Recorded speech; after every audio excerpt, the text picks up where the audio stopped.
Eleanor Whitmore pressed her back against the canyon wall and told herself she was not going to cry. Not here. Not with the sun burning straight down and her canteen bone dry and her hands still shaking from the night before. She had 37 cents a name that could get her hanged and exactly nowhere left to run. If this story already has your heart, stay with us until the very last word, because this woman's fight is only just beginning. Subscribe to our channel so you never miss a story like this one, and drop your city in the comments below. I want to see just how far this story travels. The horse was a bay mare dark as river mud, tied to a post outside Harlan's trading post on the eastern edge of Prescott Territory. It was the finest thing Eleanor Whitmore had seen in 4 days of desert, and 4 days of desert had taken almost everything from her. She moved toward it slow, the way you move toward something you know you don't deserve. Her boots were cracked along the left sole. Her dark braid had come half undone, sometime around the second night of running, and she hadn't had the hands free to fix it since. The morning she'd left Tucson, her dress had been clean. That felt like a different life now. She reached for the reins. "You planning to steal my horse?" The voice came from the shadow just inside the trading post doorway. Low, unhurried, not angry, which was somehow worse. Eleanor's hand froze on the leather. She turned slowly. A man leaned against the doorframe with his arms crossed and his hat pushed back just enough to show his eyes. He was tall in that particular way that didn't announce itself. Boots worn down to honest use, a jacket that had seen weather. He wasn't reaching for his gun. He wasn't moving at all. He was just watching her. She started. "Take your time," he said. "I can wait." She straightened her spine. Whatever was left of her dignity insisted on it. "I wasn't going to steal it. Your hand was on my reins. I was going to borrow it." One corner of his mouth moved. Not a smile exactly. More like the ghost of one. "Borrow," he repeated. "And when were you planning to bring her back?" Eleanor looked him full in the face then. She had learned in the last year and a half that the worst thing a woman in her position could do was look away first. Men read that as weakness. She couldn't afford weakness anymore. "Probably never," she said. He uncrossed his arms. He walked toward her, not fast, not threatening, just steady, and stopped a few feet away. Up close, he was older than she'd first thought. Mid-30s, maybe. There was something in his face that had been through things and decided not to talk about them. "Where are you headed?" he asked. "Away from here." "That's a direction, not a destination." "It's enough for now." He looked at her. Really looked, not the way men usually looked at her on the road, sizing her up or dismissing her. He was reading something. She didn't know what. "You got water," he said. Her jaw tightened. "I'm fine." "I didn't ask if you were fine. I asked if you had water." A long beat of silence. "No," she said finally. He turned back toward the trading post without another word. She heard him inside the low exchange of coins, the clunk of something on a counter. He came back out with a tin canteen and held it out to her. She didn't take it right away. "I'm not charity," she said. "I know you're not." He kept his arm extended. "It's water. Drink it." She drank. She didn't mean to drink as much as she did half the canteen. Before she forced herself to stop, wiped her mouth with the back of her hand, and held it back out to him with as much composure as she could manage. "Thank you," she said. "Caleb Mercer." He took the canteen. "And you are?" She hesitated for only a second. On the road, a name was a risk. But something about the way he'd asked flat, simple, no games in it made the lie stick in her throat. "Eleanor Whitmore," she said. "Nora." He nodded. "Where'd you come from, Nora?" "Tucson." "Tucson's 3 days east. You came through the flats?" "I didn't have another option." He was quiet for a moment. His eyes moved past her to the road behind her, then came back. "Anybody following you?" The question sat between them like a stone in still water. "Why would anyone be following me?" she said. "Because you crossed 3 days of desert alone in the middle of July," he said. "And because you went for a stranger's horse without checking if he was watching. Those aren't the choices of someone with good options." She held his gaze. "What, are you a lawman?" "No." "Then it's not your business." "It's not," he agreed. He was quiet for a moment. "But you're about to walk into Prescott looking like you just fought the desert and lost. And Prescott has a marshal who pays close attention to women traveling alone with no luggage and no papers." The word marshal moved through her like cold water. "I have papers," she said a little too fast. He saw it. She knew he saw it. But he didn't push. "I'm heading north of Prescott," he said. "Small settlement. 2 days' ride if we push, 3 if we don't." He picked up the mare's reins. "You can ride. I'll walk the first stretch." She stared at him. "You don't know me." "No." "I could be dangerous." Something shifted in his expression. Not amusement, more like recognition. "Most people are," he said. "Take the horse, Nora, before the sun gets any higher." She rode. He walked beside her for the first 3 hours long, even strides, no complaint. She kept waiting for him to explain himself, to ask more questions, to make some move she'd have to defend against. He didn't.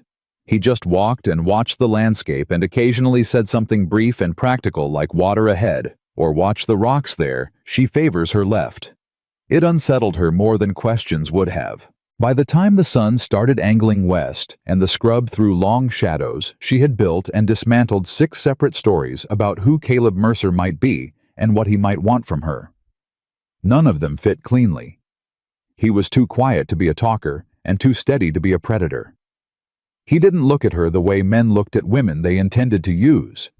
He looked at her the way people looked at problems they were trying to solve fairly. They made camp at dusk near a shallow canyon shelf. He built a fire without asking her permission or offering to show her how, which she appreciated. She settled on the opposite side of it and watched him work. "You said you're going north of Prescott," she said. "That's right." "What's north of Prescott that's worth riding to?" "Work." He set the coffee pot on. "Rancher named Alderman needs fences built before fall. Pays clean." "You do fence work. I do work that needs doing." She turned that over. "Former military—" He looked up at her. "What makes you say that?" "The way you made that fire. The way you positioned yourself when we stopped. You keep your back to solid ground." He studied her for a moment. "Union," he said. "Long time ago." "I'm sorry," she said, meaning it. "Don't be. I came home."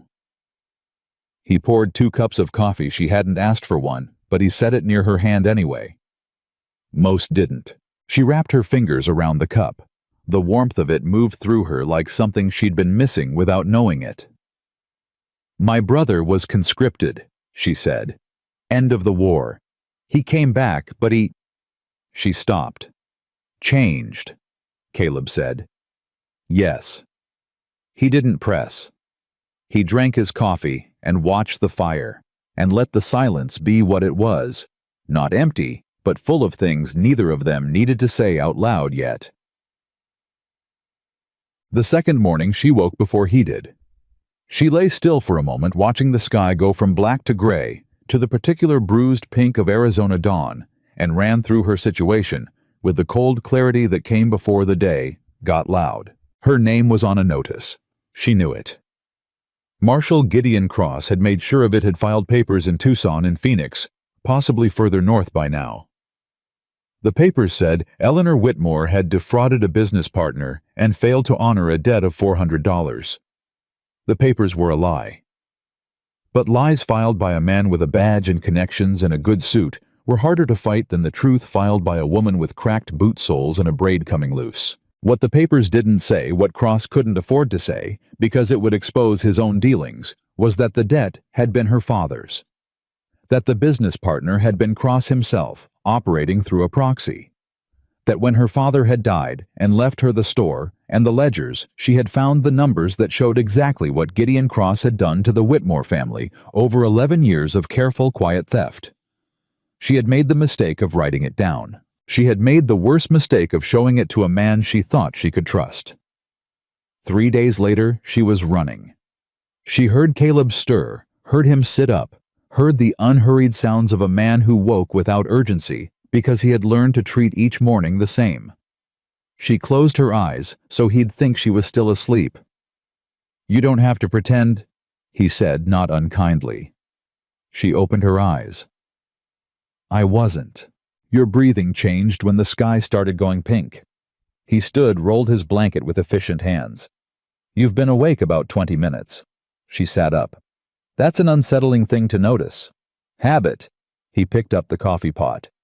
"Good habit to have when you've slept next to strangers most of your adult life. You learn to know when someone's watching." "Were you watching me?" "No, I was listening." He looked at her. There's a difference. She thought about that. "What were you listening for?" "Trouble," he said simply. "Same as always." She stood and brushed the dust from her skirt. Her hands were steadier than they'd been yesterday. The sleep had helped. The water had helped. She hated how much difference the small things made when everything else was stripped away. "Caleb," she said. "Yeah, in Prescott, the marshal there." She made herself say it directly. "His name is Cross, Gideon Cross. Is that the man you were talking about yesterday?" He paused for just a fraction of a second before he answered. "That's the one." She watched his face. "Do you know him?" "By reputation." He poured the coffee. "His reputation isn't good." "No," she said quietly. "It isn't." Another silence. He handed her a cup. Their fingers didn't touch this time, but she was aware of the careful space he'd left, like he was waiting for her to choose how much of the distance to close. "He's looking for me," she said. Caleb didn't react except to nod very slightly, as though she'd confirmed something he'd already worked out on his own. "I know," he said. She set the cup down. "You know, 3rd day out of Tucson alone, no supplies worth speaking of hand on a stranger's horse before you'd checked if anyone was watching." He looked at her steadily. "Didn't take much to put together." Her temper sparked before she could stop it. "Then why didn't you turn me in? I'm sure a woman on a notice would be worth something." "I don't take bounties." His voice didn't change. "And I don't turn people over to men like Cross." "You don't know what I did." "You're right, I don't." He met her eyes. "But I know what Cross does. And whatever you did, I don't reckon you did it to him." She should have held herself together. She had been holding herself together for 4 days. For 18 months if she was honest. But something about the certainty in his voice, the flat, quiet way he said, "I don't reckon you did it to him," like it was just a fact he'd established, and moved on from cracked something loose inside her chest. She turned away before he could see her face. "He took everything," she said. Her voice came out steadier than she expected. "Everything my father built. And when I found out and wrote it down, he decided the simplest solution was to make me the criminal." She breathed. "My brother was helping me gather the evidence. After I ran—" She stopped. "I don't know where Thomas is." A long silence. Then Caleb spoke. "How old is Thomas?" 22. "Does he know to stay low?" She thought of her brother, restless, stubborn, too brave for his own safety. "He knows to try," she said. Caleb drank the last of his coffee and set the cup down. He picked up his saddlebag. He didn't say, "I'm sorry," or "it'll be fine," or any of the things people said when they didn't know what else to offer. What he said was, "Then we keep moving." She turned back to look at him. "Prescott's got a land office," he said, "and a lawyer named Yates who's fought Cross before and lived to file papers about it." He held out his hand for her cup. "If your ledger records say what you think they say, there are people in that town who want to see them." She stared at him. "You said Cross runs Prescott." "He does. That doesn't mean everybody in it is his." 2 days ago you were a stranger," she said. "Why are you doing this?" He picked up the coffee pot and the cups and loaded them into the saddlebag with the same economy of motion he brought to everything. He didn't answer for a moment. When he did, he didn't look at her. "When I came back from the war," he said, "there was a woman in my town, Widow. Man who owned the mill had been skimming off her property for years while her husband was dead and buried, and she had nobody to read the contracts for her. He buckled the bag. I could read contracts. I didn't. He looked up. I had other things to do and I didn't stop. A pause. What happened to her? Nora asked. She lost everything, he said. Moved in with her sister's family 2 counties over and died there 2 winters later. He swung the saddlebag over the mare's back. I've had a long time to think about what I didn't do. Nora stood very still. She wanted to say something that would carry the weight of what he'd just told her. She didn't have the words for it. She wasn't sure there were words. Thank you, she said finally. He turned. For just a moment, she thought she saw something move through his face. Not sadness exactly, not gratitude either, but something that looked like relief. Like she'd said the right thing without him having to tell her what it was. Mount up, he said. We've got ground to cover. She gathered the mare's reins. She put her foot in the stirrup, her hand on the saddle horn, and swung herself up. The horse was steady beneath her, more settled than she felt if she was honest. She looked down at Caleb Mercer, standing in the pale morning with the canyon behind him and the road ahead. One thing, she said. He raised an eyebrow. I'm not something to save, she said. I want to be clear about that. I have evidence. I have numbers. I can fight this myself if I have to. I'm not a widow in a town who didn't know to read her own contracts. He held her gaze. No, he said. You're not. Good. She settled into the saddle. Then let's go. He fell into step beside her hat brim, cutting the morning glare, and they rode north out of the canyon without looking back. Behind them, Prescott waited, and somewhere in it, Gideon Cross was already moving pieces across a board he didn't know she'd learned to read. They made good time through the first hours of the morning before the heat had fully committed to its worst. Nora rode and Caleb walked, and neither of them spoke much, which she was beginning to understand was simply how he operated. He wasn't cold. He wasn't unfriendly. He just didn't fill silence the way most people did with noise that didn't mean anything, with words that were really just the sound of someone proving they existed. She had known too many men like that. Caleb Mercer was something different. By mid-morning, he had taken the reins and they'd switched. She walked while he rode. Hat pulled low, eyes moving across the landscape in that steady scanning way that never quite stopped. She noticed he always looked longest at the places where the road bent or the terrain narrowed. Choke points. She knew the word from her father, who had served briefly in the militia before his health broke. Watch the choke points, Nora. That's where trouble waits, because trouble is lazy and likes an advantage. You're scanning for ambush positions, she said. Caleb looked down at her. Old habit. Does it ever turn off? A beat. No. She walked in silence for a moment. Is that hard? He seemed to consider the question seriously, which she appreciated. Some days, he said. Most days it just feels like seeing clearly. What does it feel like when nothing's wrong? Quiet, he said. Not the same as safe, just quiet. She thought she understood that better than she wanted to. They stopped at noon in the shade of an overhang, where the rock curved out far enough to cut the worst of the sun. Caleb pulled hardtack and dried meat from the saddlebag and divided it without comment, and she ate her share without pretending she wasn't hungry, because she'd stopped pretending about hunger somewhere around day 2 of the desert crossing, and she didn't see any reason to start again. Tell me about Thomas, he said. She looked up. He was eating with his eyes on the road below them the way he always seemed to be watching 2 things at once. Why? Because if Cross has already moved against him, knowing who your brother is helps me think through what Cross would do next. She set down the hardtack. You think he's already moved against him? I think Cross is a man who ties off loose ends, Caleb said. And a 22-year-old who's been helping his sister gather evidence against a corrupt federal marshal is a loose end. Her chest tightened. She'd known this.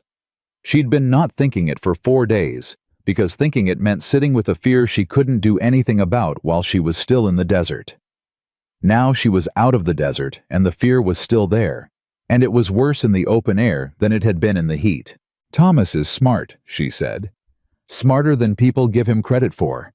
He was the one who noticed the first discrepancy in the accounts, a $9 difference in a supplier ledger that didn't match the delivery record. $9. She shook her head. "He held it in his head for 2 weeks before he told me because he wanted to be sure." "Careful," Caleb said. "Yes, but also—" She paused. "Stubborn. He doesn't back down from things he's decided are right. Which means, if he found out I was running, he probably didn't run himself." Caleb was quiet for a moment. "He'd have tried to create a distraction. Draw attention away from you." "Yes." "That would put him in Cross's sights." "Yes." Her voice was flat because it had to be. "I know." He looked at her then. Direct. "We'll find out what we can in Prescott. Yates will have ears in the right places. You keep mentioning Yates. He's the kind of man who's worth mentioning." "How do you know him?" Caleb looked back at the road. "I did some work for him 3 years ago, road security on a land transfer he was managing. Cross tried to interfere, and Yates filed papers that cost Cross 2 deputies and a week in front of the territorial judge." Something moved through his expression. He didn't win, but he made Cross bleed for it in ways that mattered. And Cross didn't come after him. Tried. Yates is— He paused, choosing the word.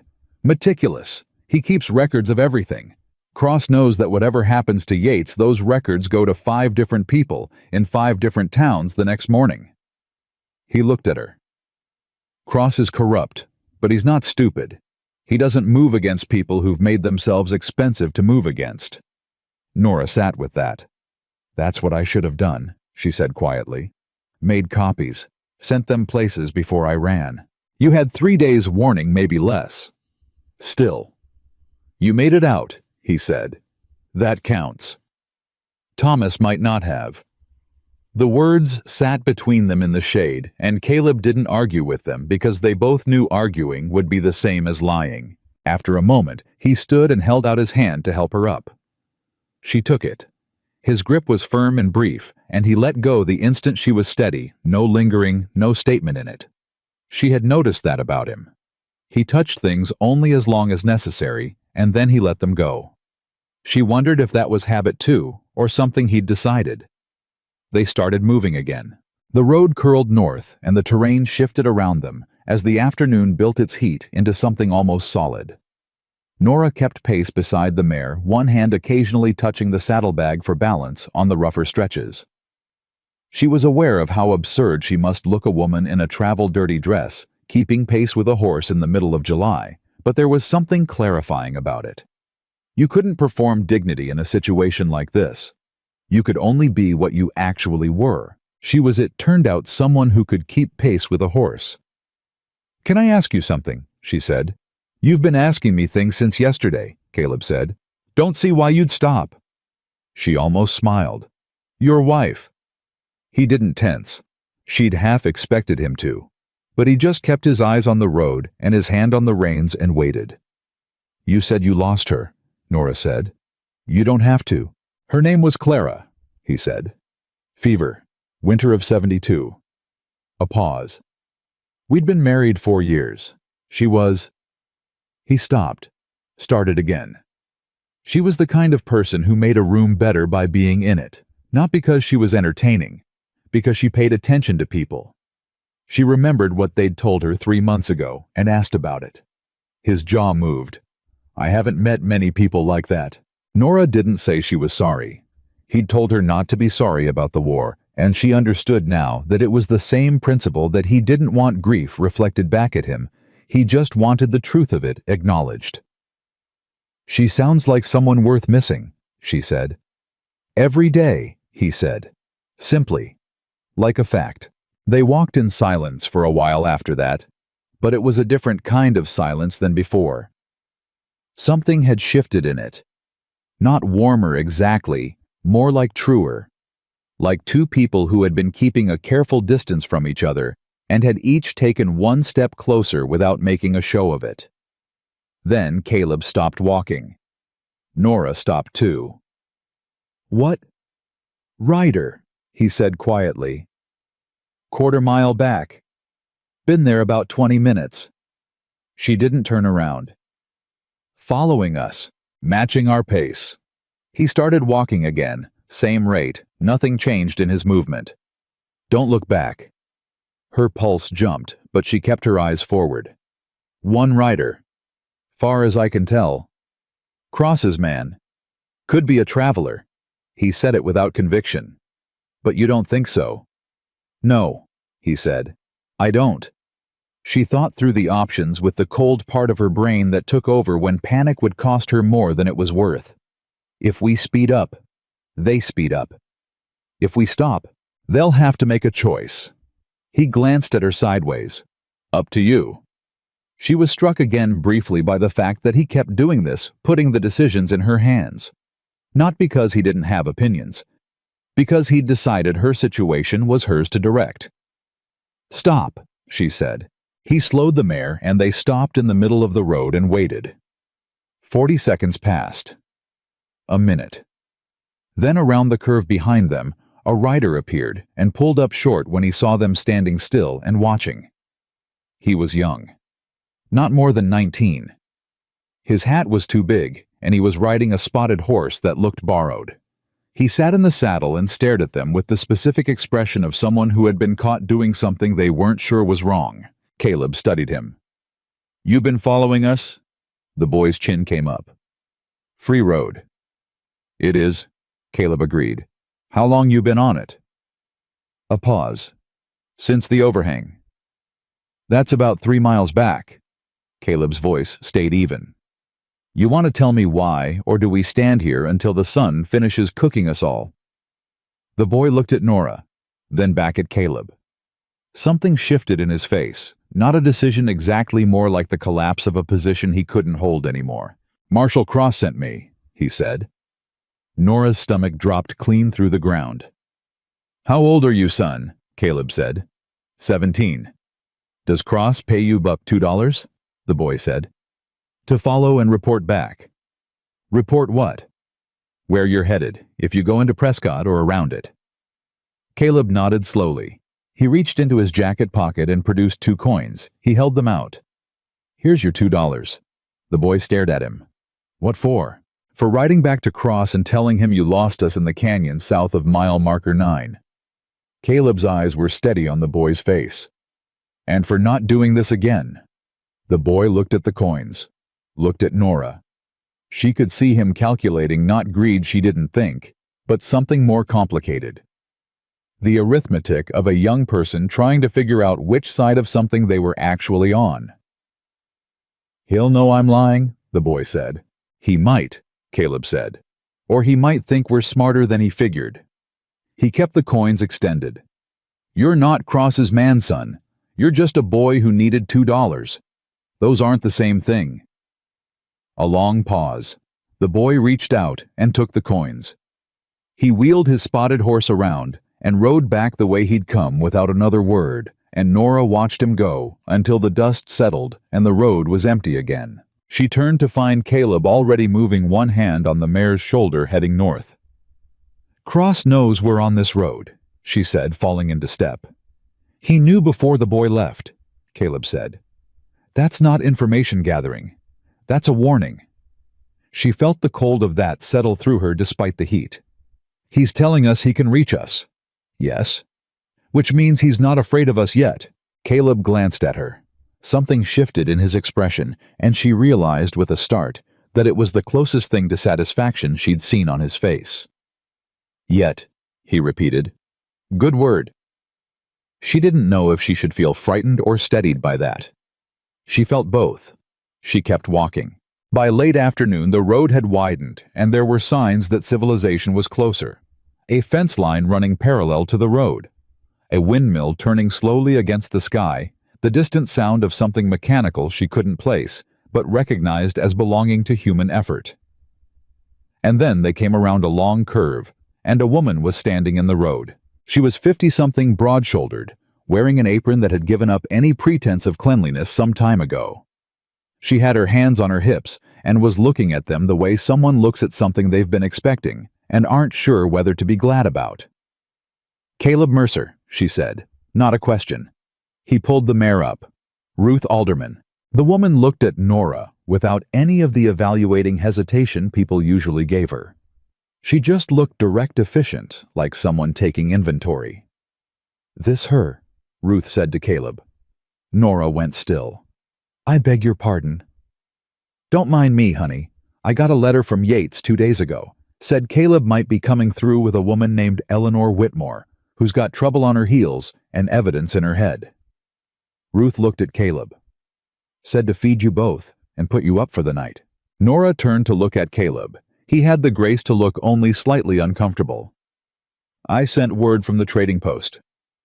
Before you'd even spoken to me.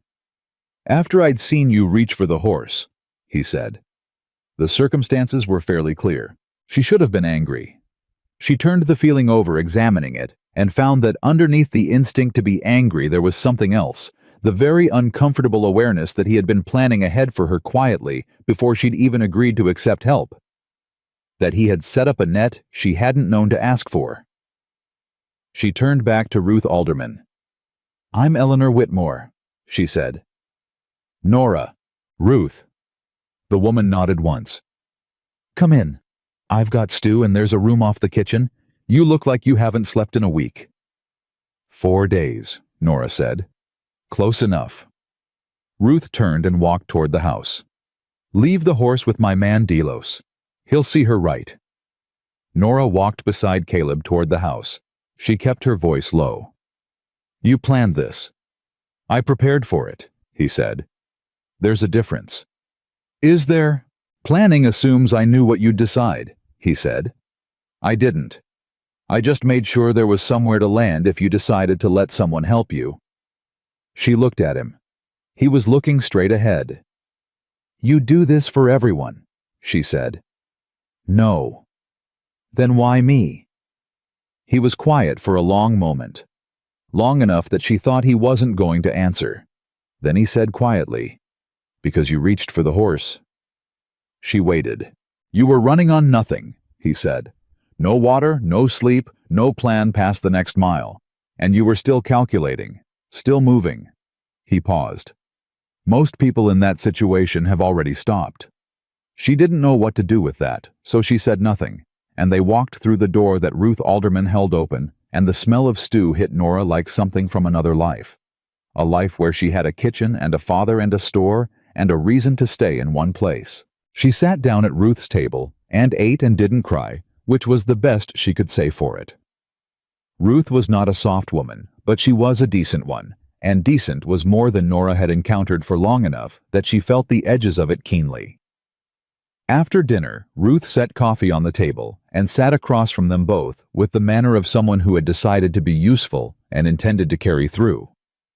"Tell me what you have on cross," Ruth said. Nora looked at Caleb. He gave her the smallest nod. She took a breath. Then she laid it out, all of it, in the order it had happened, the way she'd done it 100 times in her own head. Her father's accounts, the supplier discrepancies Thomas had found, the false contracts she'd located in her father's old files contracts that showed a man named Harold Vane Cross's proxy had been systematically overcharging the Whitmore store while skimming the difference into accounts that traced back to Cross himself. 11 years of it. Careful, patient, quiet theft, dressed up as legitimate business. Ruth listened without interrupting. Her face didn't change much, but her hands tightened around her coffee cup. "Where are these records now?" Ruth asked when Nora finished. "The originals are in my father's strongbox in Tucson," Nora said, "but I made copies of the key documents before I ran." She reached inside the lining of her jacket. She'd sewn a flat pocket there herself years ago for carrying cash on supply runs, and produced a folded envelope, thick with papers that had been refolded so many times the creases were nearly transparent. Ruth took it, opened it, read it in silence for almost 10 minutes, while Nora sat still and Caleb drank his coffee, and the clock on Ruth's wall counted seconds. "Lord," Ruth said finally. "Yes," Nora said. Ruth set the papers down on the table and pressed both palms flat on either side of them like she was holding them in place. Yates needs to see these. That's what I've been told. Ruth looked up at Caleb. How fast can you get her into Prescott? Tomorrow afternoon if we leave at first light, he said. But Cross has eyes on the road. He knows we're headed north. Then don't take the road. Ruth looked at Nora. My husband Delos knows a creek route. Puts you into Prescott from the east through the stockyards. Cross's men watch the main roads. They don't bother with the stockyards. Can Delos take us? Caleb said. I'll ask him tonight. Ruth folded the papers back into the envelope and set it in front of Nora. You keep that close. Sewn into your jacket is fine, but if it comes to it, give it to Yates directly. Don't let it sit in a building Cross can reach. Nora picked up the envelope. Her hand was steady. You know Cross, she said. It wasn't quite a question. Ruth was quiet for a moment. He came after this ranch 3 years back, she said. Said Delos had violated a water rights agreement, had papers to prove it. She picked up her coffee cup. Delos hadn't signed those papers. His signature was on them anyway. What happened? Yates happened, Ruth said. Same as it's going to happen for you. She took her cup to the counter. Over her shoulder she said, Sleep tonight, both of you. Tomorrow's going to be the kind of day where rested is the difference between winning and not. She left them at the table. Nora sat with the envelope in her hands and the sound of the clock and the cooling coffee and the weight of everything that was coming tomorrow pressing gently but insistently against her ribs. Caleb was watching her. I'm not scared, she said, which was not entirely true. I know, he said, which meant he knew the same thing. If Cross gets word before we reach Yates, we'll handle it. You keep saying that, she said. We. Do you want me to stop? She thought about it. Genuinely considered it what it would mean to tell him yes to take this back into herself the way she'd been carrying it before the trading post, before the canteen, before the 2 coins he'd given a 17-year-old boy, and the message he'd sent to Ruth Alderman, before she'd even agreed to accept help. No, she said. He nodded. Like that settled something. Get some sleep, Nora, he said quietly. She tucked the envelope back into her jacket, and moved toward the door to the back room. She stopped in the doorway. Caleb? Yeah. Why does it matter to you? She said. Truly. Not the story about the widow, the real reason. He was quiet, long enough that the clock counted 8 seconds. She counted. Because Cross is going to keep doing this, he said finally. To the next woman, and the one after that. And somebody has to be the one who decides it stops. He looked at her. You've got the evidence to make it stop. He paused. I've got the ability to get you there in one piece. Another pause. That's enough of a reason. She stood in the doorway and looked at him, this quiet, careful man who had given her water before she'd asked, and $2 to a boy who'd been paid to watch them and a safe place to land before she'd agreed to be caught. Good night, Caleb, she said. Good night, Nora. She went to bed. She lay in the dark and listened to the house settle and thought about Prescott and Thomas and 11 years of her family's money in Gideon Cross's pockets, and underneath all of it running like a low current through a dry creek.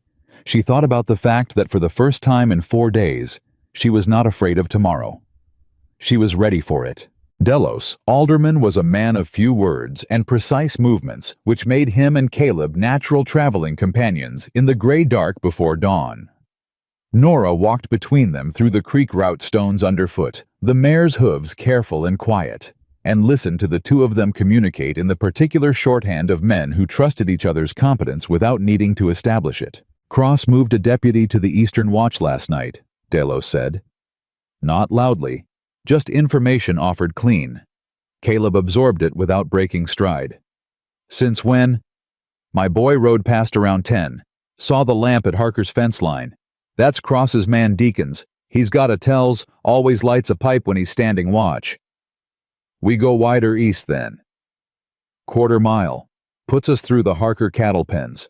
Smells like hell, but nobody watches it. Does Harker know us? Harker doesn't care about anything that isn't his cattle. Delos glanced at Nora. "You all right, miss?" "Fine," she said. "Creek gets narrow up ahead. Stay on the left bank." She stayed on the left bank. She had slept 4 hours, the best 4 hours she'd had in a week, and woken with the particular clarity that comes not from rest alone, but from having made a decision and stopped fighting it. She was going to Prescott. She was going to Yates. She had the papers sewn against her ribs, and she had 2 men who knew the terrain, and she was done running in circles in her own head. What she hadn't counted on was what Delos told them 20 minutes into the walk. "Word came through Ruth's cousin in town last night," he said. "After you were both asleep." Caleb looked at him.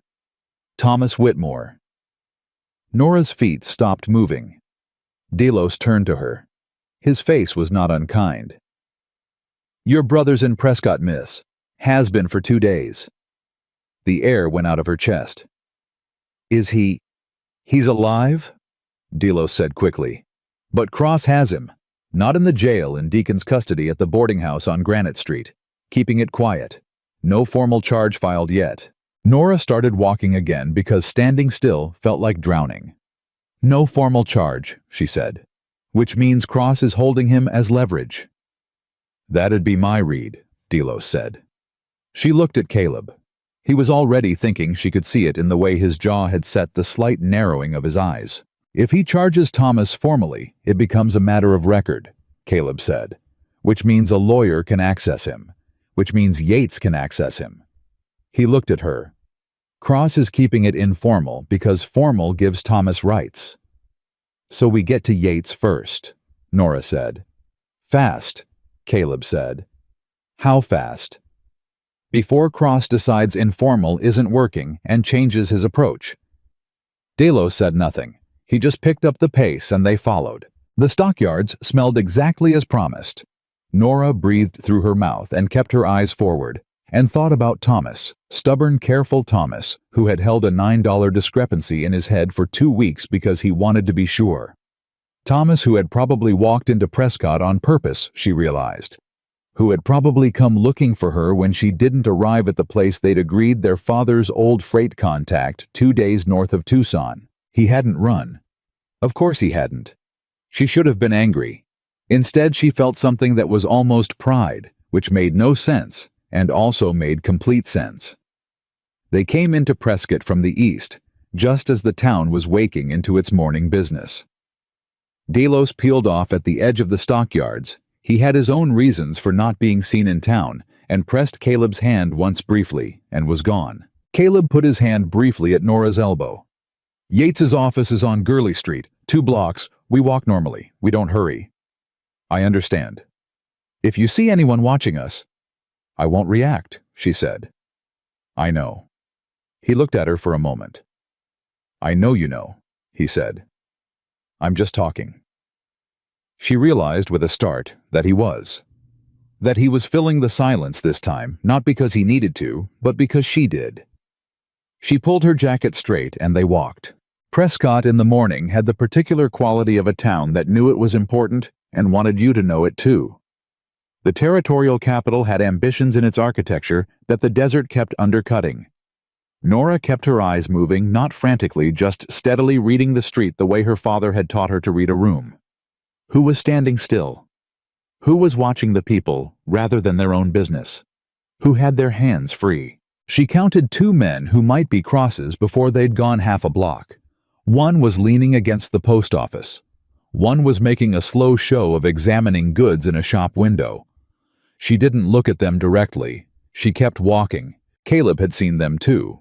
She knew because his stride didn't change at all, which was the tell when a man who scanned constantly found something worth noting. He went very still in his movement, like he was spending all his alertness on his eyes and giving his body nothing to spare. "Post office," she murmured. "And the dry goods window," he said just as quietly. "Keep moving." They turned onto Gurley Street. Caleb counted doors. She could see his lips moving slightly and stopped in front of a narrow building with a painted sign that read, "Yates and Associates Land and Civil Law." He opened the door. The man behind the desk was smaller than Nora had imagined. She'd built Yates into something large and formidable in her mind, and the reality was a compact man in his 50s, with wire spectacles and ink on 3 fingers, and the focused, patient expression of someone who had learned that careful was the same as powerful if you applied it long enough. He looked up when they came in. He looked at Caleb first, then at Nora. His expression didn't change, but something in it settled the look of a man whose calculated bet has just come in. "Miss Whitmore," he said, "I'm glad you're alive." She crossed the room and put the envelope on his desk. "I'm glad I'm alive too," she said. "My brother is being held on Granite Street.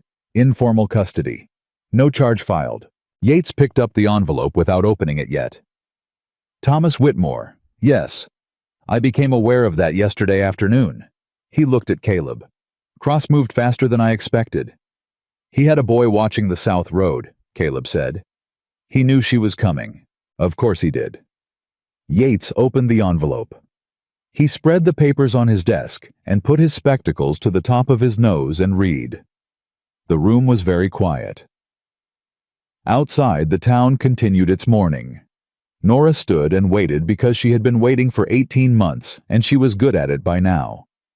After 7 minutes, Yates set the papers down. "These are sufficient," he said. 3 words. Nora felt them move through her like water through cracked ground. Sufficient to do what, she said, because she needed to hear it stated. To file a formal complaint with the territorial court against Gideon Cross for fraud, falsification of legal documents, and extortion. He looked up at her over his spectacles. "And sufficient to immediately compel the release of Thomas Whitmore on the grounds that his detention is unlawful informal and constitutes obstruction of a civil matter in which he is a material witness." Caleb said, "How long does that take?" "The release order, I can have it drawn and in front of Judge Alcott within the hour.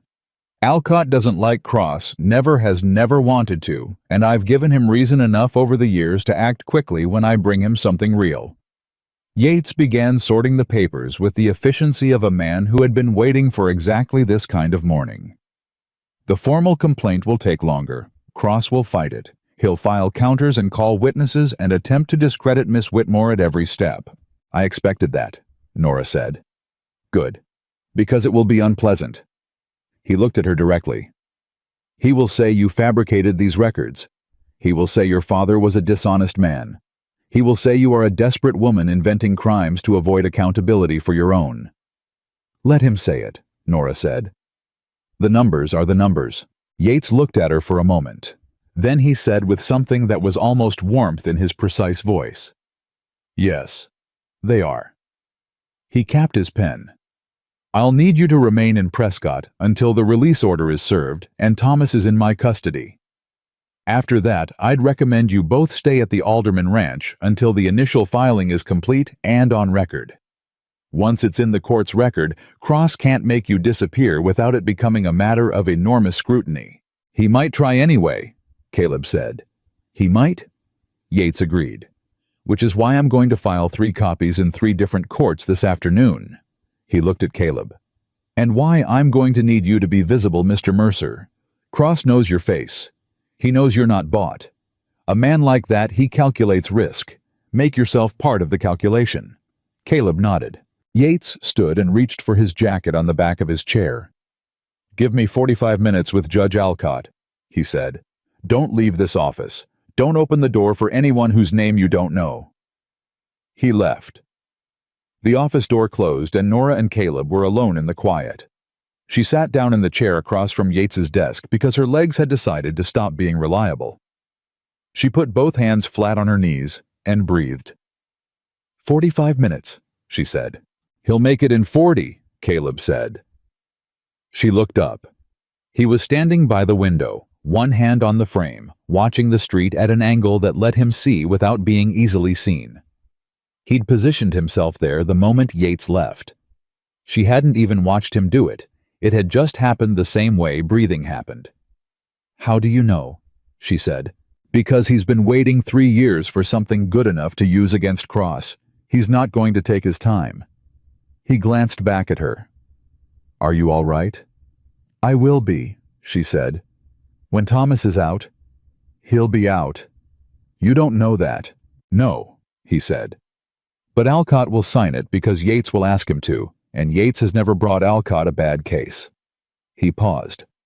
And because Thomas Whitmore has a sister who crossed 3 days of desert and walked into Prescott through a cattle pen to get those papers on that desk. That kind of effort tends to be worth something when it gets in front of a judge.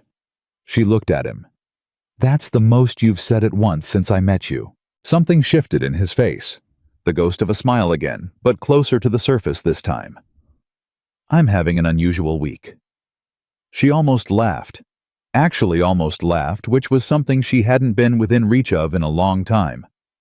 She pressed her hand over her mouth and held it and let the feeling pass. Then the door opened.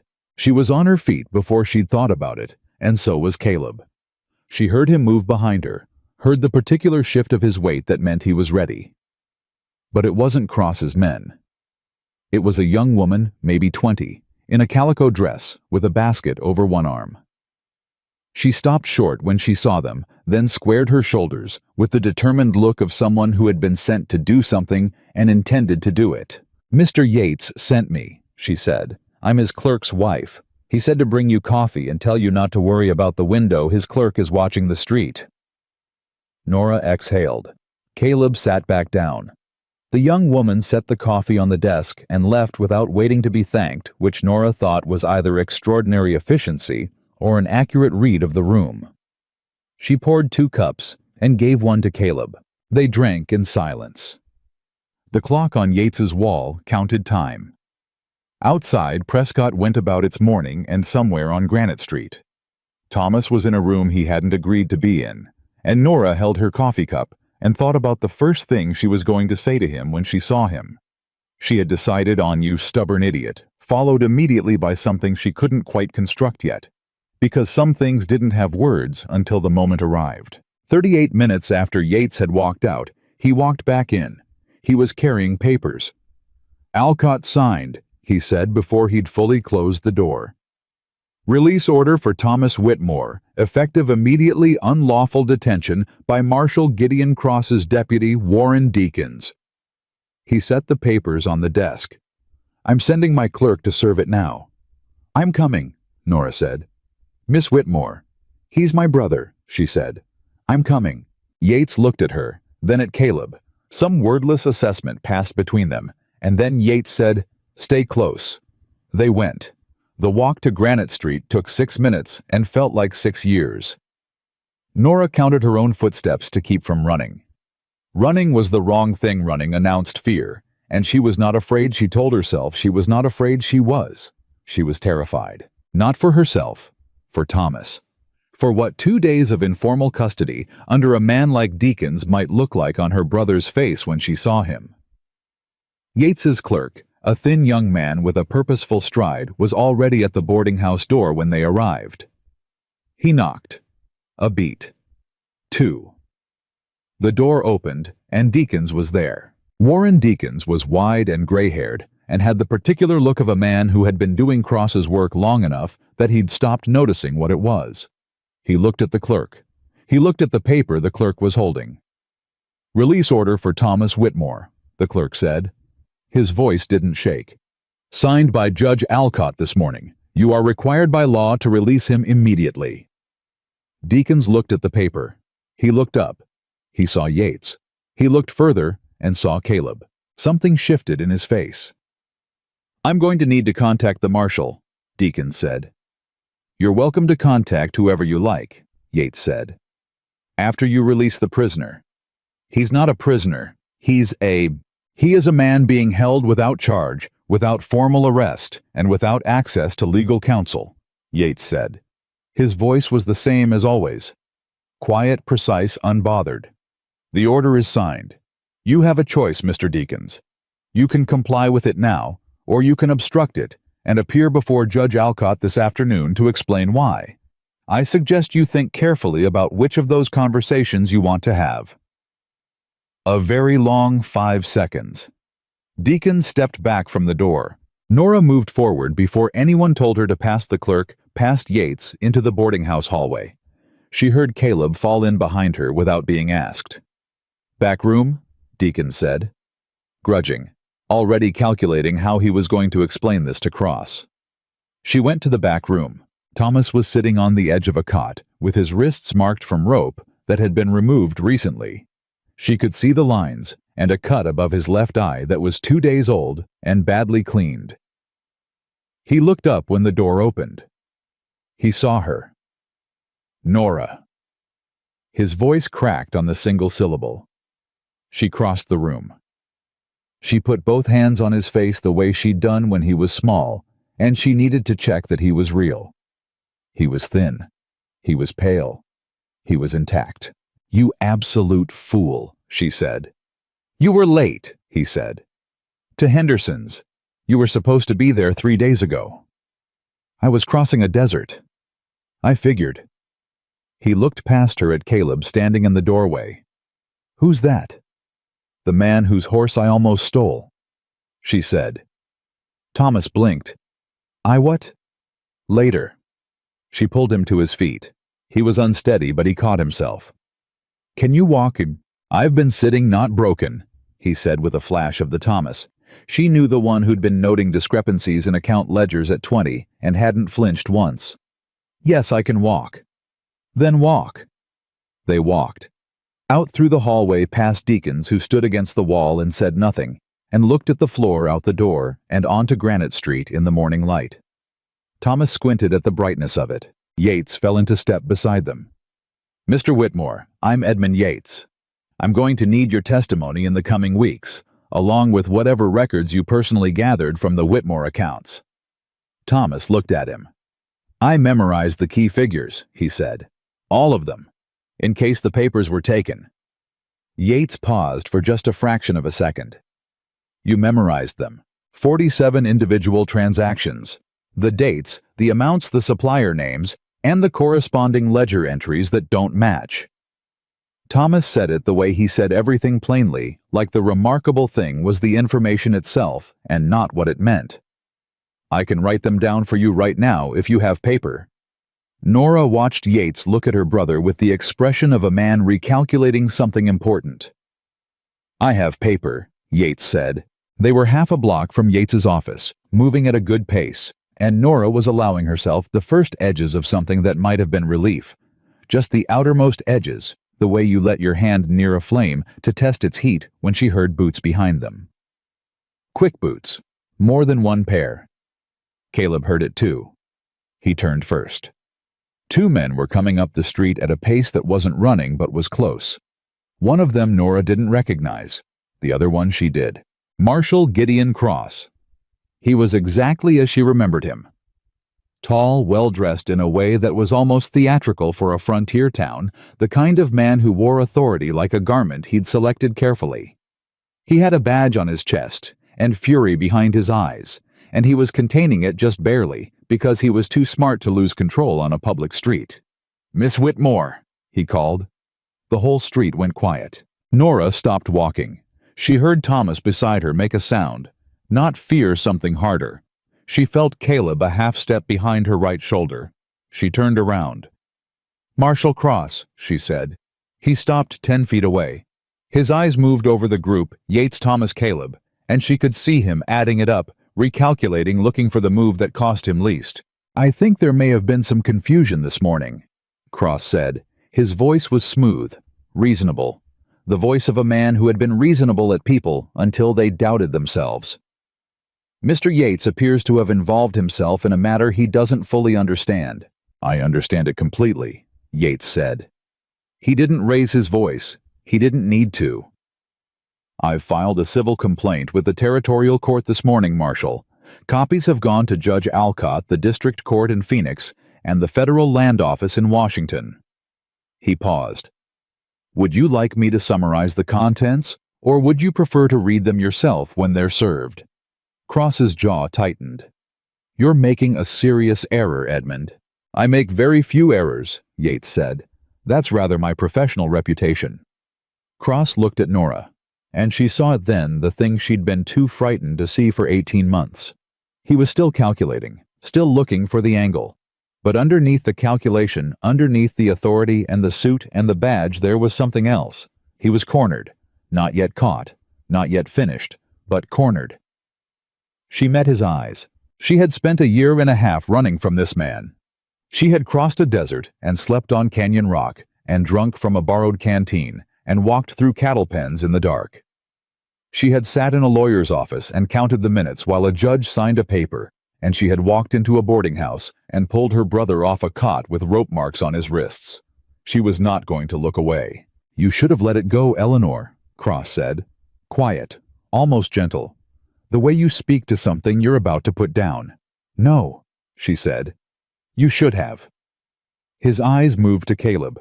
Caleb said nothing. He just stood where he was, half a step to her right, hands loose at his sides. Not threatening, not performing anything.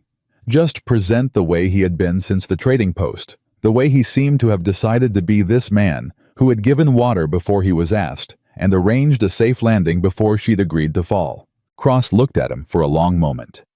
Some message passed between them that Nora didn't fully read, something about the specific math of what it would cost to push this further on a public street with a signed court order and a territorial lawyer and 2 witnesses, and a man who had nothing to buy and nothing to lose. Cross stepped back. "This isn't over," he said. "File whatever you like," Yates said. "I'll be ready for it." Cross turned and walked away, his deputy at his heel, and the street let out a breath it had been holding. Thomas made a sound beside Nora. She looked at him. He was shaking slightly, not from fear, she realized, but from the particular release of tension that comes when a thing you've been holding for a very long time is set down. "Is it done?" he said, quietly. "Not yet," she said just as quietly. "But it started." Caleb put his hand briefly on Thomas's shoulder, once firm, letting go immediately, and then he was moving again, heading toward Yates's office, and she understood that for him, the street confrontation was already behind him, already processed, already added to the landscape of things that had happened and been handled. She looked at Thomas. He looked at her. "You crossed a desert," he said. "You got yourself kidnapped," she said. "I wasn't kidnapped. I was detained.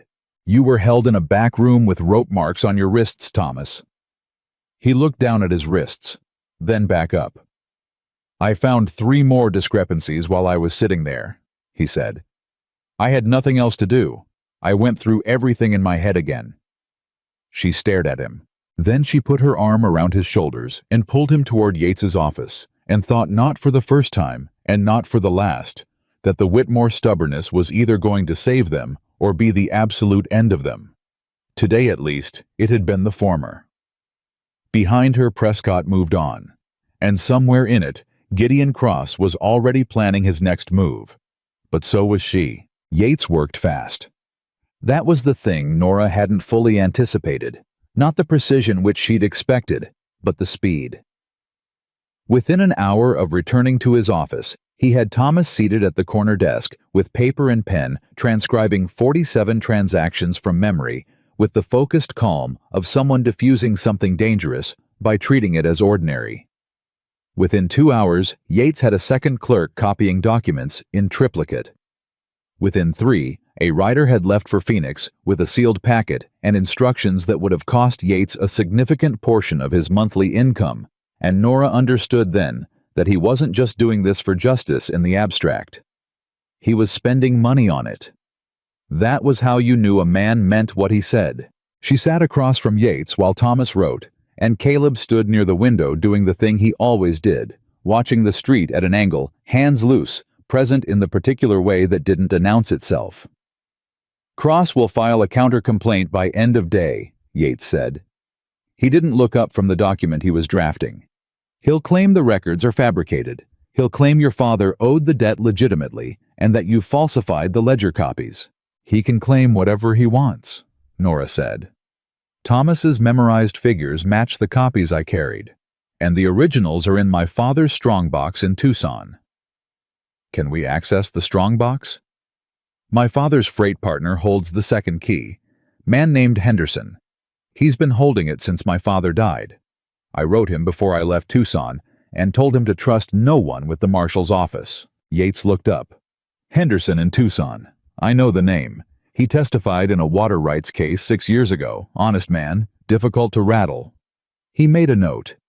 I'll send for him and the strongbox contents.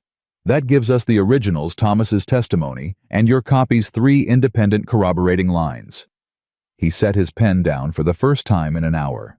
Cross is going to have a very bad month.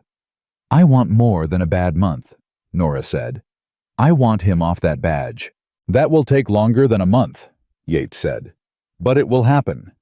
A federal marshal removed for fraud and falsification doesn't come back from that. Not in this territory, not anywhere." He looked at her steadily. "Are you prepared for this to be a long fight?" "I've been fighting it for 18 months, she said. "I know how long it is." He nodded. That was enough for him. Thomas looked up from his writing. "I need another page," he said. Yates's clerk appeared with one before Thomas had finished the sentence. Nora watched her brother put his head back down and keep writing, and felt something loosen in her chest that had been knotted since the morning she'd walked out of the Whitmore store in Tucson with a satchel and 37 cents, and the knowledge that staying would be the end of her. Then Caleb said quietly, "We've got company." Everyone in the room went still. "How many?" Yates said. Not a question, a request for information delivered at the same pitch he used for everything. "2 men. They've been on the street for the last 20 minutes. Not Cross's usual deputies." Caleb's eyes didn't move from whatever angle he was tracking. "These ones are hired. You can tell by how they're standing, they don't have the comfort of authority. They're being paid to look official, and it doesn't sit natural on them." "Cross is escalating," Nora said. "He's running out of legal moves," Yates said, already reaching for his jacket. "Which means he's going to start making illegal ones." He stood. "I'm going to Judge Alcott's office. I want an official record that we've observed surveillance outside these premises. That turns any move Cross makes into contempt of court." He looked at Caleb. "Will you walk with me?" Caleb looked at Nora. She answered before he could ask. "Go. Thomas and I will stay here." "Lock the door after us," Caleb said. "Don't open it unless it's the clerk's knock. 3 short." "I heard you the first time," she said. Something in his face moved that almost smile close to the surface. "I know," he said. "I just like saying it." She felt the warmth of that move through her unexpectedly, which annoyed her slightly, and she filed it away to deal with later, which was where she put most things that required more careful attention than she currently had bandwidth for. The door closed. 3 short knocks from the outside, Caleb establishing the signal on his way out, the way he established everything quietly and without announcement. She locked the door. Thomas kept writing. "Who is he?" Thomas said without looking up. "I told you, the man whose horse I know what you told me. That's not what I asked." Nora sat down across from him. "He's a Union veteran, does fence work, knows how to walk through country without being heard." She paused. "He sent word to Ruth Alderman before I'd agreed to accept help. He gave $2 to a 17-year-old boy Cross had paid to follow us and told him to go home." Thomas stopped writing. He looked at her. "He's not ours to keep, Thomas," she said before he could say whatever he was building up to. "He's a man who goes where work is. He said so himself. He's standing at a lawyer's window watching the street for hired men in a town where a corrupt marshal wants you disappeared," Thomas said. "That's not fence work, Nora." She didn't answer that. Thomas looked at her for another moment, then put his head back down and kept writing. He had the particular quality she'd always loved, and occasionally wanted to strangle him for the ability to say the exact true thing and then leave it alone, giving it all the room it needed without pushing. She thought about what Caleb had said the night before. "Because Cross is going to keep doing this. To the next woman. And the one after that." She thought about the widow in his town who'd lost everything because nobody stopped to read her contracts. She thought about Clara, the wife who paid attention to people, and remembered what they'd told her 3 months ago and made rooms better by being in them. She thought about a man who had spent years moving not because he was running from something, but because staying had stopped feeling like something he was allowed to do. She was still thinking when the 3 short knocks came at the door. She crossed the room and unlocked it. Caleb came in first, Then Yates, and she read the room in their posture before either of them spoke. Something had happened, something significant, something that had shifted the weight of the day. "Tell me," she said. Yates sat down.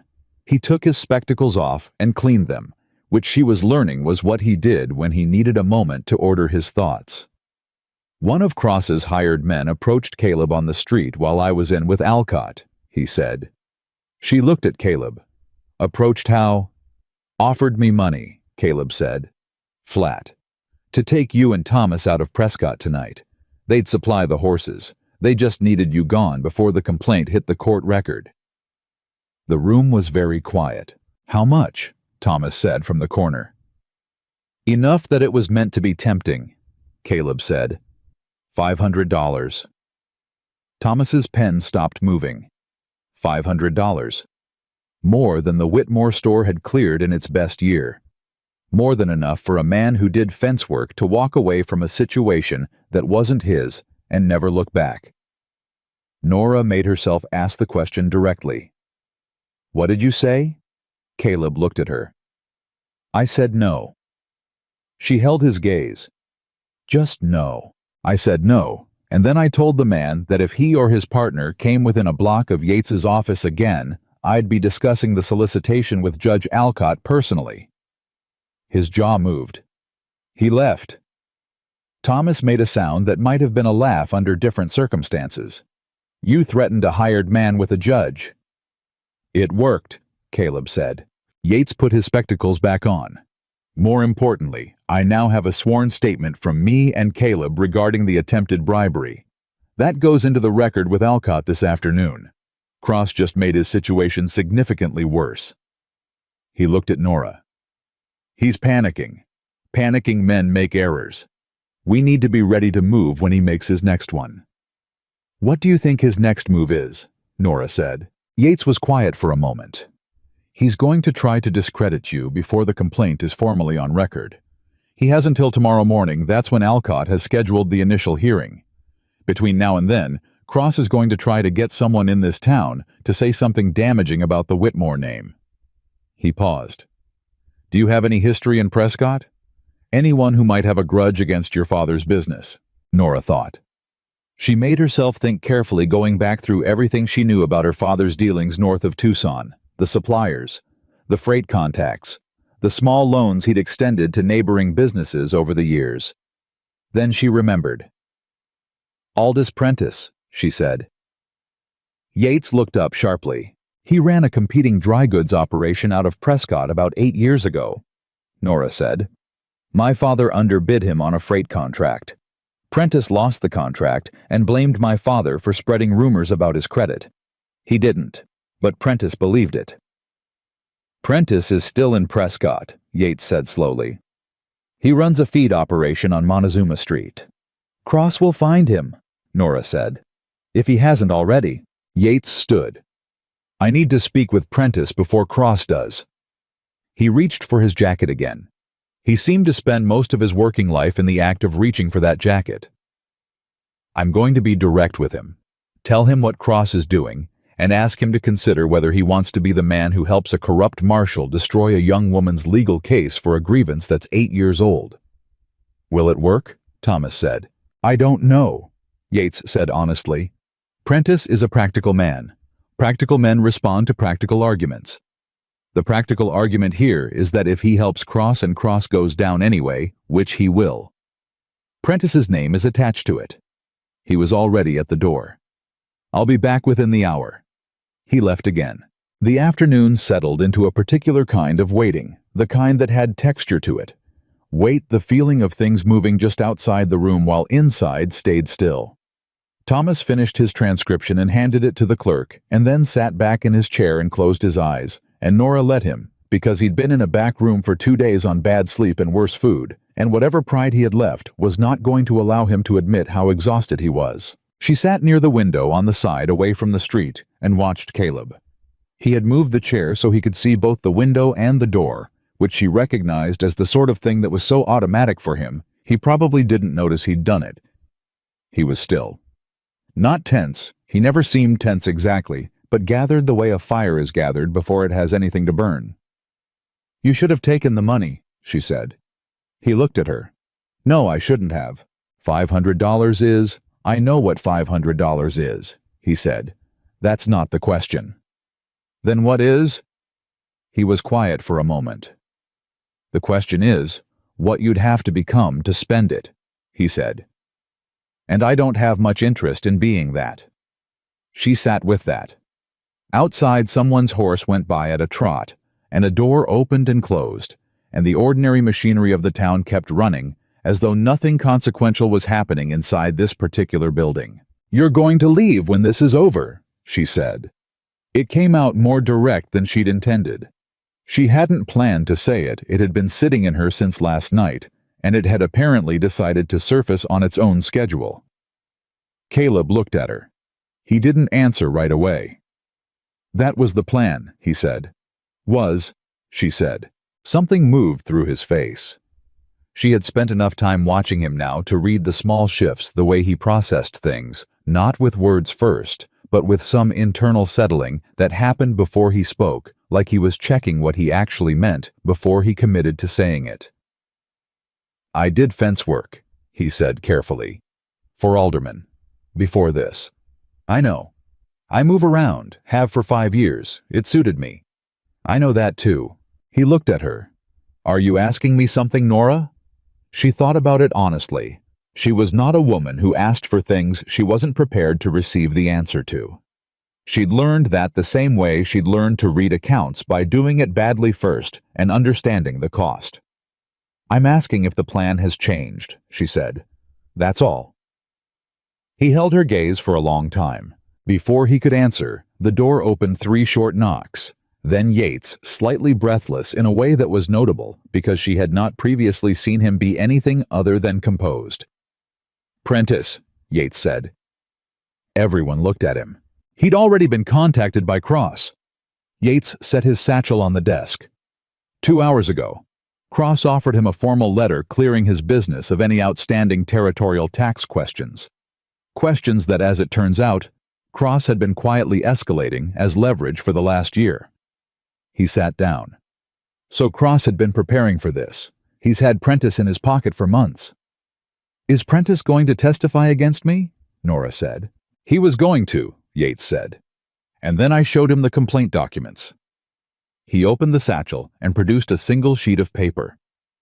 Specifically, the entry dated March 14, 1874, showing that Cross's proxy, Harold Vane, had extended the same pattern of fraudulent accounting to Prentice's feed operation 2 years before he applied it to the Whitmore store. Nora stared at him. Cross was doing it to Prentice too, in a smaller way, enough to generate leverage, not enough to destroy him. Cross wanted a controlled asset, not a bankrupt one. Yates set the paper down. Prentice didn't know. He thought his tax problems were legitimate. He's been paying Cross's informal fines for a year, believing he actually owed them. He looked at the room. He is now, to put it simply, extremely angry. Thomas opened his eyes. Is he angry at us or at Cross? At Cross, Yates said, entirely and without reservation. He allowed himself the smallest satisfied exhale. He's agreed to provide a sworn statement regarding Cross's approach this afternoon, including the offer of the tax letter in exchange for testimony against Miss Whitmore. That constitutes direct evidence of witness tampering. The room was quiet for exactly 2 seconds. Then Thomas said, That's it. That's what finishes him. It's what starts finishing him, Yates said. Tomorrow morning before Judge Alcott with the complaint, the bribery attempt, the witness tampering, and 47 corroborated transactions. Yes. He looked at Nora. Cross will not walk out of that hearing with his badge. Nora sat very still. She had imagined this moment in different ways across 18 months of running. Sometimes it was loud in her imagination, dramatic, triumphant, the kind of moment that had a shape you could point to. This was nothing like that. It was a small room with ink-stained papers and a tired lawyer and her brother with rope marks on his wrists and a man by the window who had turned down $500 without apparently considering it for more than a second. It felt unexpectedly like solid ground. What do we do until tomorrow? She said. Tonight, you and Thomas stay at the hotel on Gurley Street. I've arranged it and paid for it. Please don't argue with me about that, Miss Whitmore. I have filed it as a case expense, and I will win the argument." He looked at Caleb. "I'd like you to stay close." "I'll be close," Caleb said. Yates began organizing his papers again. "Get some rest, both of you." He glanced up at Nora. "Tomorrow is going to require you to be fully present. Cross will be in that courtroom, and he will look at you, and he will want you to doubt every piece of paper you've ever held." He paused. "Don't." "I won't," she said. Thomas stood from the corner chair, stretched his back with a wince he tried to hide, and didn't quite manage, and came to stand beside her. He didn't say anything. He just stood there, shoulder to shoulder, the way they'd stood at their father's funeral, and at the store counter on bad days, and at the kitchen table in Tucson, poring over ledgers that were quietly telling them a story they hadn't wanted to believe. She leaned into him for just a moment. Just one moment. Then she straightened and looked at Caleb, who was watching them with something in his face she couldn't fully name. Not envy, not sadness, something quieter than both. Something that recognized a thing it had been missing for a long time. "The hotel, then," she said. He nodded. They left Yates to his papers and walked out onto Gurley Street in the late afternoon light. Cross's hired men were gone from the street. That was either good news or the kind of quiet that preceded something worse, and Nora had been at this long enough to know the difference depended entirely on what happened next. What she knew was this: in the morning she was going to stand in front of a judge with 47 transactions, and a witness who'd been tampered with, and a bribery attempt on record, and a lawyer who had never brought a bad case. She was going to look at Gideon Cross across a courtroom, and she was not going to look away. She had not looked away on a Prescott Street this morning. She wasn't going to start now. Beside her, Caleb walked in that quiet, steady way of his, and she thought about the question she'd asked him, and the answer he hadn't quite finished giving, and she decided with the particular pragmatism that had gotten her across 3 days of desert and into this town in one piece, that some answers kept until the right moment. Tomorrow would tell her a great deal about what that moment looked like. She did not sleep well, which she had expected, and she did not fall apart, which she had also expected, and by the time the sky outside the hotel window went from black to the particular bruised gray that preceded Arizona dawn, Nora Whitmore was already dressed and had already reviewed every document in the envelope twice, and was sitting at the small table with her hands flat on the wood, breathing evenly, making herself stay still. Thomas was asleep in the next room. She'd checked on him an hour ago. He was down hard. The kind of sleep that comes after a body has held itself together past its limit and finally stops negotiating. She'd pulled the door closed and let him have it. A knock at her door. 3 short. She crossed the room and opened it. Caleb was dressed and carrying 2 cups of coffee from somewhere, and he held one out to her without preamble, the same way he had held out a canteen in front of a trading post what felt like a different lifetime ago. She took it. Their fingers didn't touch, same as always, that careful space he maintained, not cold, just deliberate.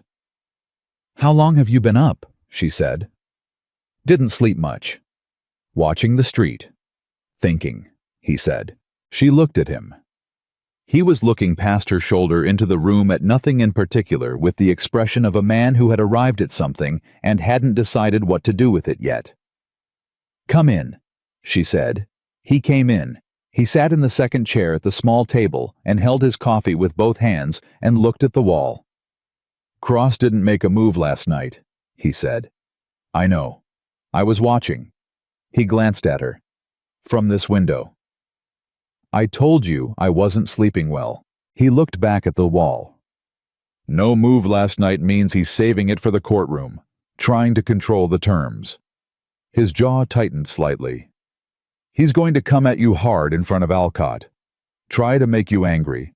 Try to make you look unstable." "I know. You can't react." "I know, Caleb." He looked at her directly then. "I'm not saying you don't know. I'm saying it out loud because saying it out loud makes it real." He paused. "You told me that's what you do with numbers. You say them out loud so they stop living only in your head." She stared at him. She had told him that in passing the second morning on the road. She hadn't thought he was tracking it. You remember everything, she said. Most things, he said. Things that matter. She didn't know what to do with that. So she drank her coffee and let the morning be what it was. Two people in a small room with too much at stake and not enough hours between now and the moment it all came to a head. You said you were thinking, she said. Yes. About what? He set his cup down. He looked at his hands for a moment, then up at her. About the plan, he said, the one that involved leaving when this was over. Her heart did something she didn't permit it to do, and she made herself breathe past it. And I did fence work for aldermen, he said. But what I mean is I've been doing work that could be done anywhere. Moving from one job to the next, because that's what suited me. What I told myself suited me. He paused. Prescott has a land office that's been mismanaged for years because of Cross. When Cross is gone, that office is going to need someone who can read contracts and doesn't scare easy. Another pause. Yates mentioned it last night. She was very still. Yates mentioned it, she said carefully. He said he'd been thinking about it for a while. Needs someone to handle physical surveys and title disputes fieldwork that he can't do himself because his knees don't cooperate with the terrain anymore. Caleb looked at her steadily. Prescott's not nothing. It's the territorial capital. It's got a future if the right people stay in it. Are you one of the right people? He held her gaze. I think I might want to find out, he said, if there's a reason to. She understood what he was asking without him asking it, and she understood, with the same cold clarity she brought to account ledgers, that this was not a small thing what he was circling. This was a man who had been moving for 5 years, because staying had stopped feeling like something he was owed, telling her that he was considering stopping. Because of a reason. She leaned forward across the small table. Caleb Mercer, she said. I am going to walk into a courtroom this morning, and I am going to dismantle Gideon Cross's case piece by piece, and I am not going to flinch once. She held his eyes. And when it's done, if you're still in Prescott and you want a reason, come and find me. I'll be the woman opening a business. Something in his face changed. Not dramatically, just settled. Like a thing that had been held at tension finally found the position it was supposed to be in. What kind of business? He said.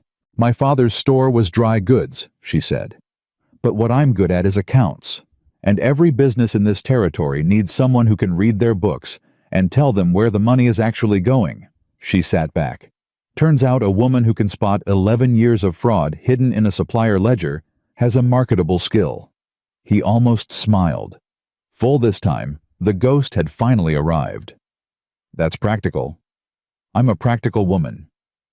I noticed, he said. Back at the trading post. She pointed at his coffee cup. Drink that. We have a courtroom to get to.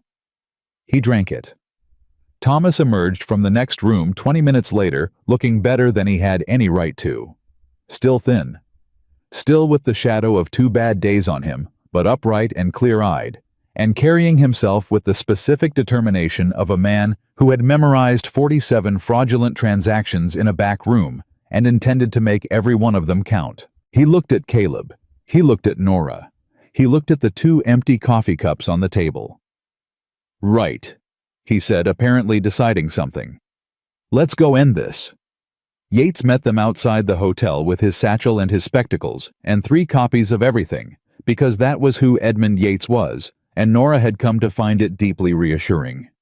He looked at them each in turn, the assessment of a man checking his materials before a significant task. Cross arrived at this courthouse 20 minutes ago, Yates said. He has 2 men with him, both legal, both legitimate. This time he's brought a lawyer from Phoenix. Name of Garrett. Good lawyer, unfortunately. Cross has been planning this counter-argument for longer than we knew. Nora absorbed that. How good? Good enough that we can't assume the hearing goes cleanly, Yates said. Garrett is going to challenge the chain of custody on the copied documents. He'll argue they were altered after your father's death. Thomas's memorized figures match them exactly, Nora said. I know. And I'm going to make that point clearly. Yates paused. But Garrett is also going to call into question your state of mind, Miss Whitmore. He has a statement from a man in Tucson, a neighbor who is prepared to testify that in the weeks before you left, you were erratic, distressed, not in a reliable condition to accurately transcribe business records. Nora's jaw tightened. Who? A man named Coulson. He ran the hardware adjacent to your store. She knew him. She thought of him immediately, a small man with small eyes, who had always been friendly in the particular way that cost him nothing, and observed everything. She thought of the weeks before she'd run, when she'd been sleeping badly, and working late, and coming into the shop some mornings with the particular look of someone who hadn't stopped thinking long enough to rest. She must have made a sound because Caleb looked at her. "He's not wrong that I was distressed," she said. "I'd just found out a man had been robbing my family for 11 years. Distressed seems like the appropriate response." "Yes," Yates said. "And that is exactly what you're going to say if Garrett raises it in front of Alcott." He looked at her hard. "Exactly that. Calm, clear, not defensive." "I'm not defensive," she said. "I'm precise." "Then be precisely that." He nodded once. "Let's go." The courtroom was small and functional in the way territorial courtrooms were built for business, not impression. Judge Alcott was already at the bench when they came in, a weathered man in his 60s who had the look of someone who had seen enough of human nature to have stopped being surprised by it, and had arrived at a kind of watchful exacting fairness on the other side. Cross was at the opposite table. He was dressed well deliberately, well the way a man dresses when he wants the room to see authority before it sees anything else. His lawyer Garrett was beside him, mid-40s, careful suit, the precise posture of a man who billed by the hour and intended every minute to show. Cross looked at Nora when she came in. She looked back at him. She found Caleb at the back of the courtroom, standing against the wall. He wasn't a party to the proceeding, but he was present, and his presence had weight, and she suspected he knew that. Yates had told him to be visible, and he was being visible in exactly the way he did everything quietly, completely, without any wasted motion. She sat down. Alcott called the hearing to order with the bored efficiency of a man who had somewhere else to be, but intended to do this correctly first. Yates presented the complaint. He laid it out in the same way he did everything precise. Ordered no flourish, letting the documents carry the weight. The 47 transactions. Thomas's corroborating testimony. The copied ledgers.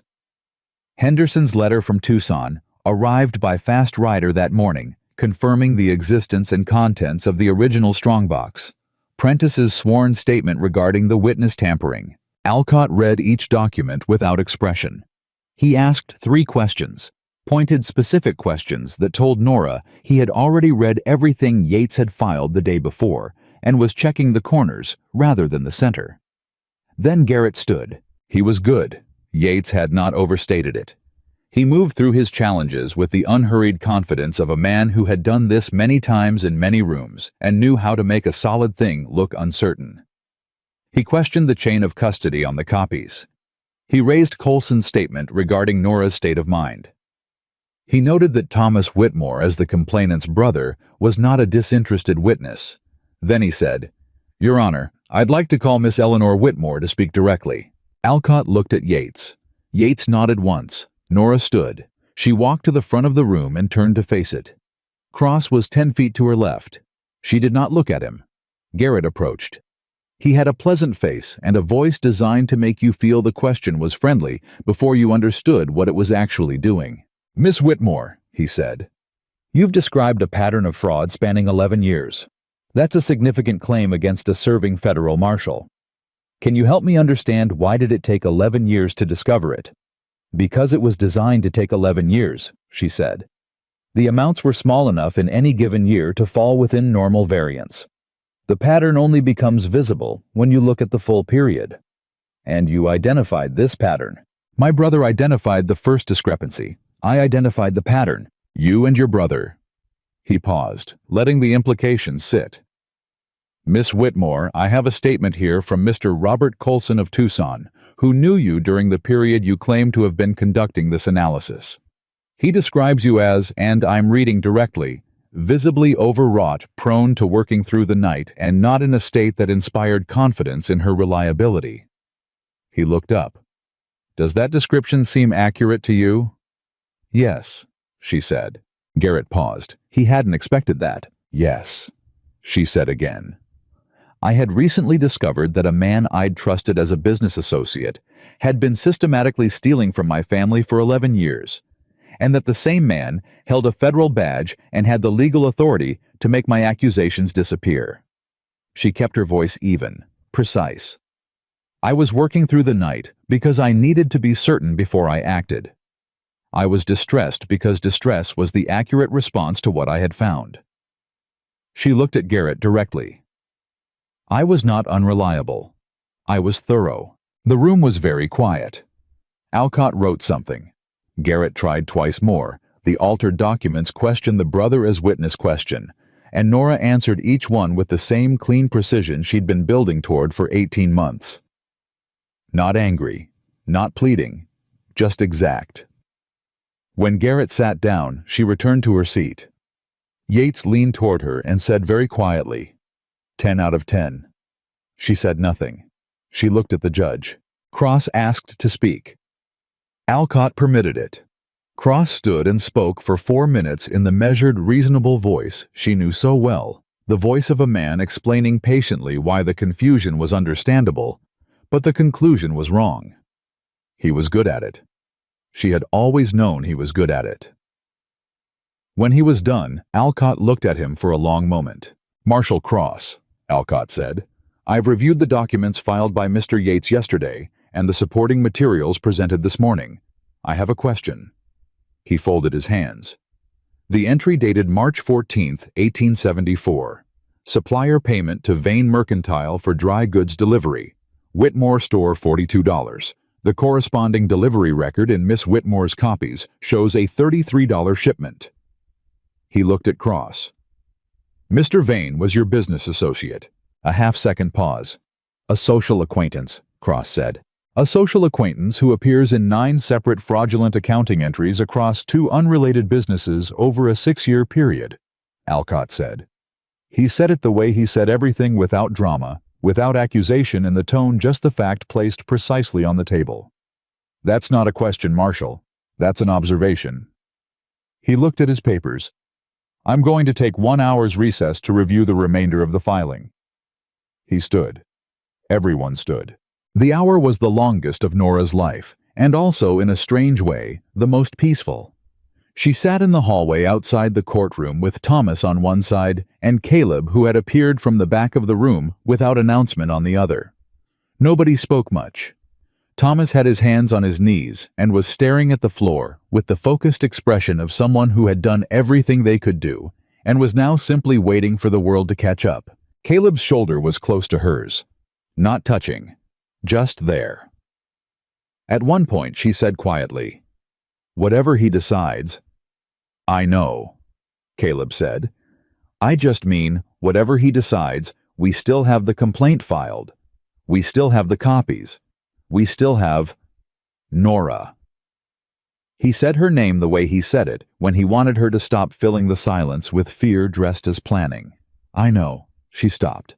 She sat with her hands in her lap and the courthouse around her, and the smell of old wood and ink and the very specific quality of air in a building where things were being decided, and she did not talk, and it was enough.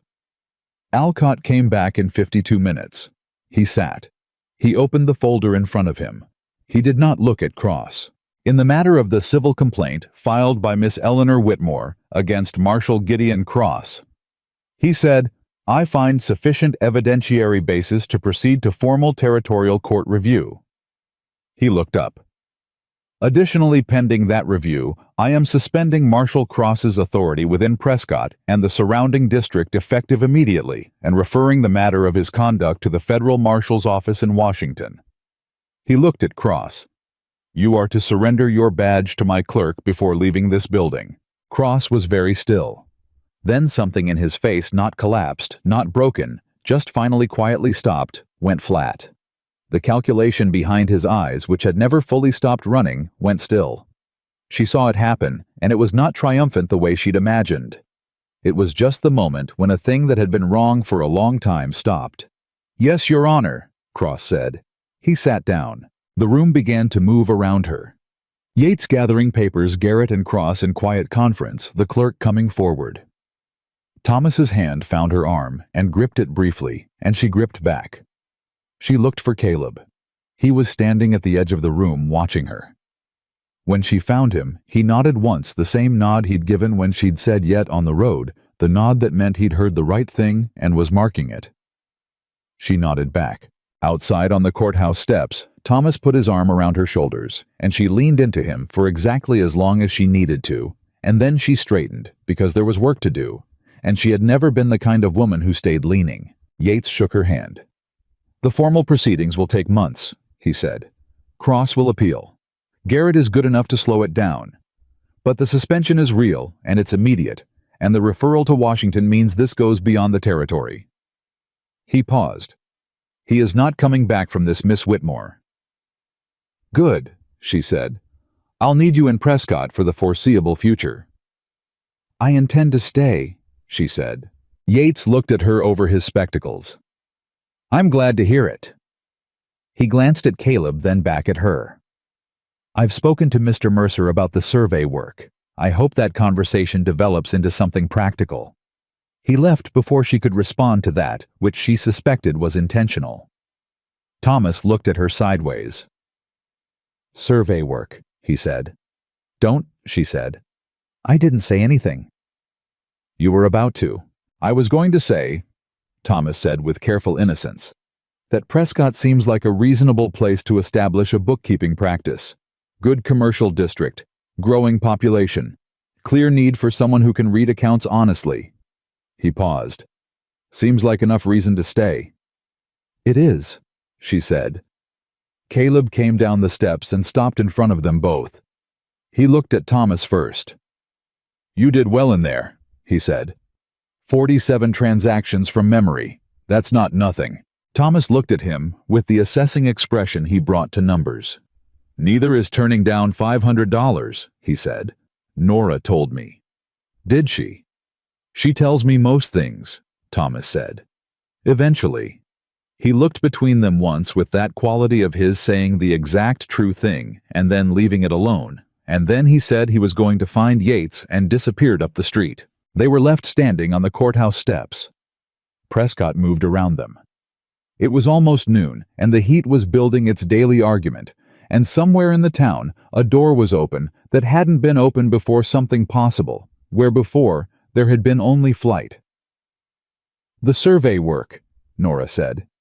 "It's real work," Caleb said. "Yates needs it. The territory needs it. I'm good at reading land." "I know you are. And I'm good at reading." He stopped, looked at her. "Other things," he said. She held his gaze. "Are you staying, Caleb?" He was quiet for exactly the right amount of time. Not long enough to be hesitation. Long enough to be true. "I'm staying," he said. She nodded once, the same way he nodded, marking something real without making a performance of it. Then she turned and looked at the street in front of her. Her street now. Her town, or it was going to be in the way that places become yours, not because you were born in them, but because you fought for the right to stand in them without flinching. She had crossed a desert for this. She had sewn papers into her jacket lining and slept on canyon rock and walked through cattle pens in the dark and stood in a courtroom and answered every question clean and direct and without apology. She had not needed saving. She had needed water and a lawyer and a man willing to walk beside her at the same pace until she got where she was going. She had all three. "Come on," she said to Caleb and started walking. He fell into step beside her, same as always, half a pace back then, even with her, then easy, then just there. And Eleanor Whitmore walked into the rest of her life with her head up and her books balanced, and nobody left to run from.